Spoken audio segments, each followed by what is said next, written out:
ಎರಡನೇ ಸುದ್ದಿ ಕಡೆಗೆ ಹೋಗೋಣ. ರೆಸಾರ್ಟ್ ತಂತ್ರಗಾರಿಕೆ. ಕಾಂಗ್ರೆಸ್ನಿಂದ 5 ಮಂದಿ ಅಭ್ಯರ್ಥಿಗಳು ಕಣದಲ್ಲಿದ್ದಾರೆ. 4 ಸೀಟನ್ನು ಮಾತ್ರ ಕಾಂಗ್ರೆಸ್ಗೆ ಗೆಲ್ಲೋದಕ್ಕೆ ಆಗುತ್ತೆ. 2 ಬಿಜೆಪಿ ಅಭ್ಯರ್ಥಿಗಳಿದ್ದಾರೆ. ಅವರಿಬ್ಬರನ್ನು ಗೆಲ್ಲಿಸ್ಕೊಳ್ಳೋದಕ್ಕೆ ಬೇಕಷ್ಟು ನಂಬರ್ ಬಿಜೆಪಿಯವರ ಕೈಯಲ್ಲಿದೆ. ಇನ್ನೂ 1 ಸ್ಥಾನ ಇದೆ.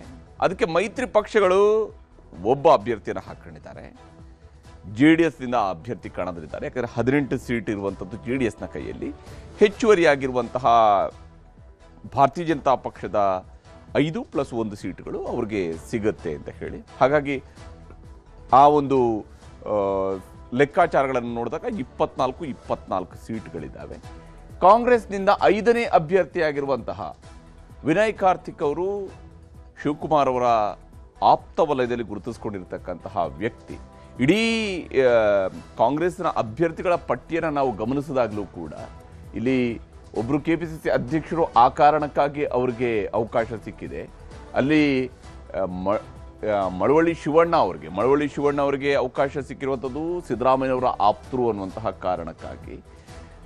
ಇನ್ನೊಬ್ಬರನ್ನ ತಿಪ್ಪಣ್ಣಪ್ಪ ಕಂಕನೂರ್ ಅವ್ರನ್ನ ಖರ್ಗೆ ಅವರ ಆಪ್ತರು ಅಂತೇಳಿ ಗುರುತಿಸಲಾಗುತ್ತೆ. ಹಾಗೆಯೇ ಮೋಹನ್ ಅವ್ರನ್ನ ಕಾಂಗ್ರೆಸ್ನ AICC ಕಾರ್ಯದರ್ಶಿಯಾಗಿ ಕೆಲಸ ಮಾಡ್ತಾ ಇರೋದ್ರಿಂದ ಕಾರಣಕ್ಕಾಗಿ ಕೂಡ ಅವರು ಹೈಕಮಾಂಡ್ನ ಆಯ್ಕೆ ಅಂತೇಳಿ ಗುರುತಿಸಲಾಗಿದೆ. ವಿನಯ್ ಕಾರ್ತಿಕ್ ಅವರನ್ನ ಶಿವಕುಮಾರ್ ಅವರ ಆಪ್ತರು ಅಂತೇಳಿ ಗುರುತಿಸಲಾಗಿದೆ. ಅಂದರೆ 4 ಖಾತ್ರಿ ಸೀಟ್ಗಳ ಕಡೆಗೆ ಶಿವಕುಮಾರ್ ಅವರ ಆಪ್ತರಿಗೆ ಯಾರಿಗೂ ಟಿಕೆಟ್ ಸಿಕ್ಕಿರಲಿಲ್ಲ. ವಿನಯ್ ಕಾರ್ತಿಕ್ ಅವರಿಗೆ 50-50 ಇರತಕ್ಕಂತಹ 5ನೇ ಸೀಟ್ಗೆ ಕೊಟ್ಟಿದ್ದಾರೆ. ರಾಜ್ಯ ರಾಜಕಾರಣದಲ್ಲಿ ಈಗ ಬಿಸಿ ಏರಿಸಿರುವಂಥದ್ದು ಮೇಲ್ಮನೆಯ ಚುನಾವಣೆ ಬಹಳ ಬಿಸಿ ಚರ್ಚೆ ಆಗ್ತಾ ಇದೆ. ಯಾಕಂದರೆ ರಾಜ್ಯಸಭೆಗೇನೋ ಅವಿರೋಧವಾದಂಥ ಆಯ್ಕೆ ಮಾಡಲಾಗಿದೆ. 4 ಸ್ಥಾನಗಳಿದ್ವು. ಅಲ್ಲಿ ಮಲ್ಲಿಕಾರ್ಜುನ ಖರ್ಗೆ ಅವರು ಕೂಡ ಅಖಾಡದಲ್ಲಿರತಕ್ಕಂಥ ಅಭ್ಯರ್ಥಿ ಆದಂಥ ಕಾರಣಕ್ಕಾಗಿ 4 ಸ್ಥಾನಗಳಿಗೆ ಅವಿರೋಧ ಆಯ್ಕೆ ಆಗಿದೆ ರಾಜ್ಯಸಭೆಗೆ. ವಿಧಾನ ಪರಿಷತ್ನಲ್ಲಿ ಮಾತ್ರ ಮೆಗಾ ಫೈಟ್ ನಡೀತಾ ಇದೆ. ಯಾಕಂದರೆ ಇಲ್ಲಿ ನಾವು ಅಂಕಿ ಸಂಖ್ಯೆಗಳ ಲೆಕ್ಕಾಚಾರವನ್ನು ನೋಡಿದಾಗ 2 ಕಡೆಗಳಲ್ಲೂ ಕೂಡ 24 ಫಸ್ಟ್ ಪ್ರಿಫರೆನ್ಸ್ ವೋಟ್ಗಳಿದ್ದಾವೆ. ಅಂದರೆ ಮ್ಯಾಚ್ ಟೈ ಆಗುತ್ತೆ ಅಲ್ಲಿ. ಆದರೆ ಅದಾದ ನಂತರ ಬರುವಂಥದ್ದು 2ನೇ ಪ್ರಾಶಸ್ತ್ಯದ ಮತಗಳ ಎಣಿಕೆ. ಈ 2ನೇ ಪ್ರಾಶಸ್ತ್ಯದ ಮತಗಳ ಎಣಿಕೆಯಲ್ಲಿ ಒಂದು ಬಹಳ ನಿರ್ಣಾಯಕ ಆಗುತ್ತೆ. ಅಂದರೆ ಇಲ್ಲಿ ಯಾರು 24 ಮತ್ತು 25 ತಲುಪ್ತಾರೆ ಅನ್ನೋಂಥದ್ದು, 23 ಮತ್ತು 25 ಅನ್ನುವಂತಹ ಡಿಫ್ರೆನ್ಸ್ ಏನಾದರೂ ಆಗುತ್ತಾ, ಅಥವಾ 24-23 ಅನ್ನುವಂತಹ ಡಿಫ್ರೆನ್ಸ್ ಏನಾದರೂ ಆಗುತ್ತಾ, ಇದನ್ನ ಬಹಳ ಕುತೂಹಲದಿಂದ ಎದುರು ನೋಡ್ತಾ ಇರುವಂಥದ್ದು. ಆತ್ಮಸಾಕ್ಷಿ ಮತಗಳನ್ನು ನಂಬಿಕೊಂಡು JDS ಅಭ್ಯರ್ಥಿ ಕಣಕ್ಕಿಳಿದಿದ್ದಾರೆ. ನೋಡಿ, ಇದೊಂದು ಆತ್ಮಸಾಕ್ಷಿ ಮತಗಳು ಅನ್ನುವಂಥದ್ದನ್ನ ಬಹಳ ಹಿಂದೆ ಇಂದಿರಾ ಗಾಂಧಿ ಅವರು ಹೇಳಿದಂತಹ ಮಾತುಗಳು, ಆತ್ಮಸಾಕ್ಷಿಯ ಮತಗಳು. ಅದು ಈಗಲೂ ಕೂಡ ರಾಜಕೀಯದಲ್ಲಿ ಬಹಳಷ್ಟು ಬಾರಿ ಚರ್ಚೆಗೆ ಬರುತ್ತೆ. ಆದರೆ ಖಂಡಿತವಾಗ್ಲೂ ಕೂಡ ಆತ್ಮಸಾಕ್ಷಿಯ ಮತಗಳು ಇಲ್ಲ ಅನ್ನುವಂಥದ್ದನ್ನು ಈಗಿನ ರಾಜಕಾರಣಿಗಳು ನಿಸ್ಸಂಶಯವಾಗಿ ಒಪ್ಕೊಳ್ತಾರೆ. ಯಾಕಂದರೆ ಆ ರೀತಿಯಾಗೆಲ್ಲ ನಡೆದಿಲ್ಲ. ಆತ್ಮಸಾಕ್ಷಿಯ ಮತಗಳು ಅನ್ನೋಂಥ ಆಧಾರದಲ್ಲೆಲ್ಲ ಇವತ್ತು ಆ ಕಡೆಯಿಂದ ಈ ಕಡೆಗೆ ವೋಟ್ಗಳು ಹೋಗೋದಿಲ್ಲ. ಆ ಕಡೆಯಿಂದ ಈ ಕಡೆಗೆ ವೋಟ್ ಏನು ಕ್ರಾಸ್ ವೋಟಿಂಗ್ ಆಗಬೇಕಲ್ಲ, ಕ್ರಾಸ್ ವೋಟಿಂಗ್ ಆಗುವಂಥದ್ದು ಆತ್ಮಸಾಕ್ಷಿ ಮತಗಳ ಮೂಲಕವಾಗಿ ಆಗೋದಿಲ್ಲ. ಅದಕ್ಕೆ ಬೇರೆ ರೀತಿಯಾದಂತಹ ಪದಗಳ ಬಳಕೆ ಇವತ್ತಿನ ರಾಜಕಾರಣದಲ್ಲಿ ಇದೆ. ಗೆಲ್ಲೋ ಸ್ಟ್ರಾಟಜಿಯನ್ನು ಮಾಡಿ 5ನೇ ಅಭ್ಯರ್ಥಿಯನ್ನು ಈಗ ಕಾಂಗ್ರೆಸ್ನವರು ಕಣಕ್ಕಿಳಿಸಿದ್ದಾರೆ. ಖಂಡಿತವಾಗ್ಲೂ ಕೂಡ ಕಾಂಗ್ರೆಸ್ಗೆ ಗೆಲ್ಲೋದಕ್ಕೆ ಒಂದು ಅವಕಾಶ ಇಲ್ಲಿ ಸೃಷ್ಟಿಯಾಗುತ್ತೆ. ಅದು ಅವರಿಗೂ ಕೂಡ ಚೆನ್ನಾಗಿ ಗೊತ್ತಿದೆ, ಅಥವಾ ಮೈತ್ರಿ ಪಕ್ಷಗಳಿಗೂ ಕೂಡ ಚೆನ್ನಾಗಿ ಗೊತ್ತಿದೆ.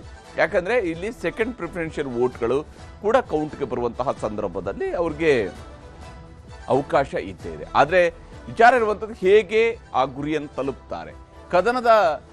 ಕದನ ಕಣ ಈಗ ಕುತೂಹಲವನ್ನು ಕೆರಳಿಸಿದೆ. ಕೂಡಿ ಕಳೆಯುವ ಲೆಕ್ಕಾಚಾರವೂ ಕೂಡ ಸಾಗ್ತಾ ಇದೆ. ಬಹಳಷ್ಟು ಲೆಕ್ಕಾಚಾರಗಳು ಇದರ ಸುತ್ತಲೂ ಕೂಡ ಅಡಗಿದ್ದಾವೆ. ಯಾಕಂದರೆ 28 ಸೀಟ್ಗಳು ಬೇಕು. ಒಬ್ಬ ಅಭ್ಯರ್ಥಿ ಗೆಲ್ಲೋದಕ್ಕೆ ಬೇಕಾಗುವಂಥದ್ದು 28 ಮತಗಳು ಬೇಕು. 28 5ಲಿ 140 ಅಷ್ಟು ನಂಬರ್ ಈಗ ಸದ್ಯಕ್ಕೆ ಕಾಂಗ್ರೆಸ್ನವರ ಕೈಯಲ್ಲಿ ಇದೆ ಅಂತ ಕಾಂಗ್ರೆಸ್ನವರು ಹೇಳ್ಕೊಳ್ತಾರೆ. ಯಾಕಂದರೆ ಇಬ್ಬರು ಉಚ್ಚಾಟಿತ BJP ಶಾಸಕರಿದ್ದಾರೆ. ಅವರು ತಮಗೆ ಮತ ಹಾಕಬಹುದು ಅನ್ನೋಂಥ ಲೆಕ್ಕಾಚಾರದಲ್ಲಿ ಕಾಂಗ್ರೆಸ್ನವರು ಕೂತ್ಕೊಂಡಿದ್ದಾರೆ. ಅಷ್ಟು ಸುಲಭದಲ್ಲಿ ಈ ಲೆಕ್ಕಾಚಾರಗಳಿಲ್ಲ. ಯಾಕಂದರೆ 28 ಮತಗಳನ್ನು ಹಾಕಿಸ್ಕೊಳ್ಳೋಕ್ಕಾಗಲ್ಲ. ಸಾಮಾನ್ಯವಾಗಿ 29 ಸೇಫರ್ ಸೈಡ್ ಅಂತೇಳಿ ನಡೆಯುತ್ತೆ. ಇದೇ ಕಾರಣಕ್ಕಾಗಿ ಈಗ ರೆಸಾರ್ಟ್ಗೆ ಶಿಫ್ಟ್ ಆಗ್ತಾ ಇದ್ದಾರೆ. ನೋಡಿ, ತಮ್ಮ ಕುದುರೆಗಳನ್ನು ಜೊತೆಯಲ್ಲಿ ಇಟ್ಕೊಳ್ಬೇಕು ಅನ್ನುವಂಥದ್ದು ಇಲ್ಲಿರುವ ಬಹಳ ಮುಖ್ಯವಾದಂತಹ ಗುರಿ. ಹಾರ್ಸ್ ಟ್ರೇಡಿಂಗ್ ಆಗಬಹುದು ಅನ್ನುವಂತಹ ಭೀತಿ ಇರುತ್ತೆ. ಹಾರ್ಸ್ ಯಾರಾಗೋದು ಅದು ಮುಖ್ಯ. ಕುದುರೆ ವ್ಯಾಪಾರದ ಹಿನ್ನೆಲೆಯಲ್ಲಿ ಶಾಸಕರ ಮೇಲೆ ಕಣ್ಣಿಡುವಂತಹ ಕೆಲಸವನ್ನ ಈಗ ಕಾಂಗ್ರೆಸ್ನವರು ಕೂಡ ಮಾಡ್ತಾ ಇದ್ದಾರೆ. ತಮ್ಮೆಲ್ಲ ಶಾಸಕರುಗಳನ್ನ ಜೊತೆಯಾಗಿ ಇಟ್ಕೊಳ್ಳುವಂಥದ್ದು ಅವರ ಉದ್ದೇಶ. ಮುನ್ನೆಚ್ಚರಿಕೆ ಕ್ರಮವಾಗಿ ಕಾಂಗ್ರೆಸ್ ಶಾಸಕರು ಈಗ ರೆಸಾರ್ಟ್ಗೆ ಶಿಫ್ಟ್ ಆಗ್ತಾ ಇದ್ದಾರೆ. ಕರ್ನಾಟಕದಲ್ಲಿ ಮಳೆ ಬರಲಿ, ಹೊಳೆ ಬರಲಿ, ಏನಾದರೂ ಬರಲಿ, ನಾವಂತೂ ರೆಸಾರ್ಟ್ಗೆ ಹೋಗ್ತೀವಿ ಅಂತ ಹೊರಟಿದ್ದಾರೆ.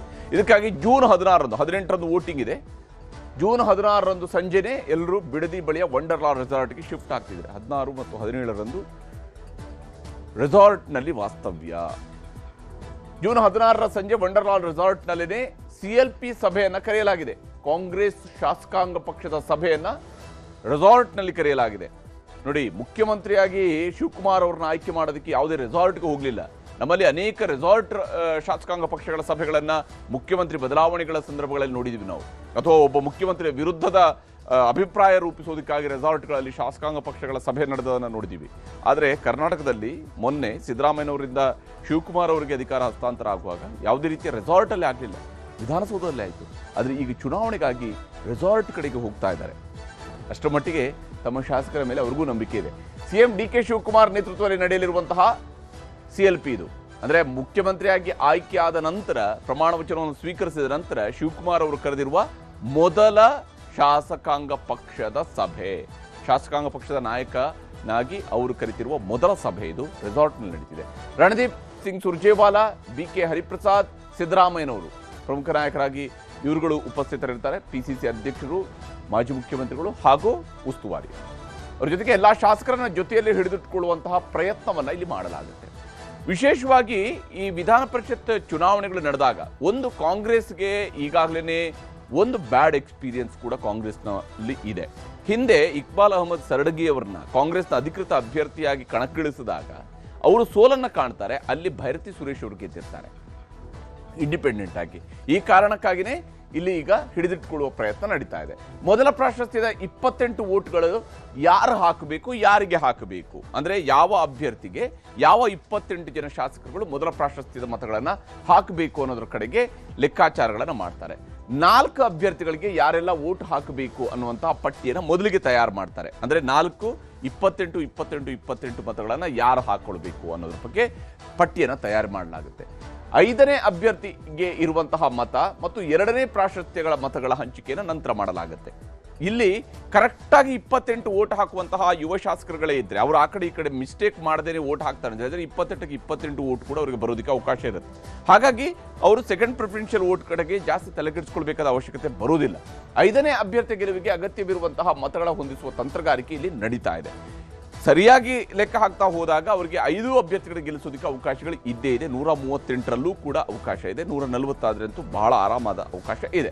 ಹೀಗಾಗಿ ಈ ತಂತ್ರಗಾರಿಕೆಗಳು ಇವಾಗ ಇಲ್ಲಿ ನಡೀತಾ ಇರುವಂಥದ್ದು.